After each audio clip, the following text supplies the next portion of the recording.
I'm Jim Crooks, the Master Blender for Firestone Walker Barrelworks, and I'm here with your craft beer and brewing tip of the week.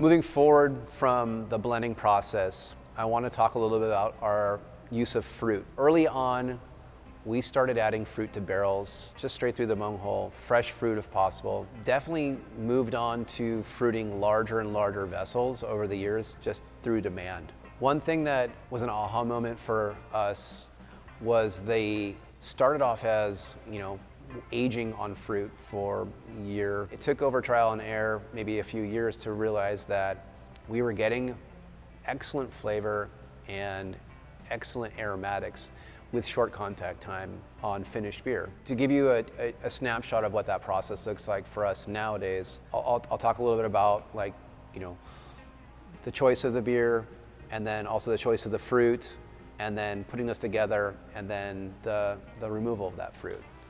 So we start off by choosing the proper blend of beer for the proper fruit. In almost all cases, we're using aged beer that's been in barrel, that's gone through secondary fermentation, that's at an agreeable point in its maturation, usually about 24 to 36 months or even older. We normally are looking at adding anywhere between 2.5 pounds per gallon of fruit, upwards to, we've done as much as 6 pounds per gallon of fruit. The best return for fruit to beer that we've seen is right around 2.5 pounds per fruit per gallon. Our process is really simple when it comes to fruiting.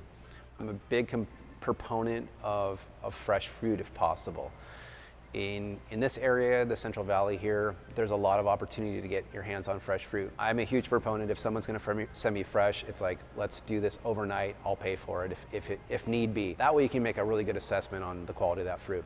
If you can get out to the farms or work with a farmer, that's the best way to do it. I guess going straight to the farm, going straight to the source is obviously going to give you the best idea of what that fruit looks like, either if it's on the vine or if it's on a tree or if it's just in a warehouse. We started off using a vendor with raspberries, and I found that the first beer we made with raspberries was 2.5 pounds per gallon raspberries, fresh raspberries. Beer came out perfect, exactly how I anticipated it. We called it Bread Rosé. It was a hit. The next year, I thought it would be as easy as just calling up that same vendor, having him send me the same poundage of fruit, which showed up. It looked exactly the same.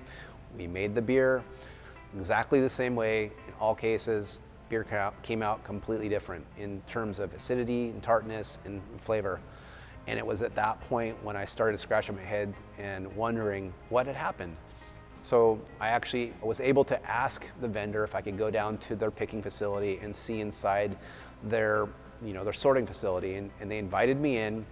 I took a pH meter and a refractometer, and they allowed me to take some samples of the lots that were on the floor, and I realized all of a sudden that it was wildly different what was out there. Well, the raspberries that were coming in from probably 10 different farms all had slightly different pH as well as sugar contents. And that's something that, just like grapes, is just kind of not even thought about in terms of like fresh fruit. But if you're looking at standardizing a beer, and we had grown this Bread Rosé product into something that was going to be a national release, we needed to standardize these fruit just like you would want to standardize something like hops or something like malt. So to ask for entry into these places, to find out what your standard would be, for us was a huge way of creating a consistent product for future years. To learn more about artful and intentional wild beers, click the link below.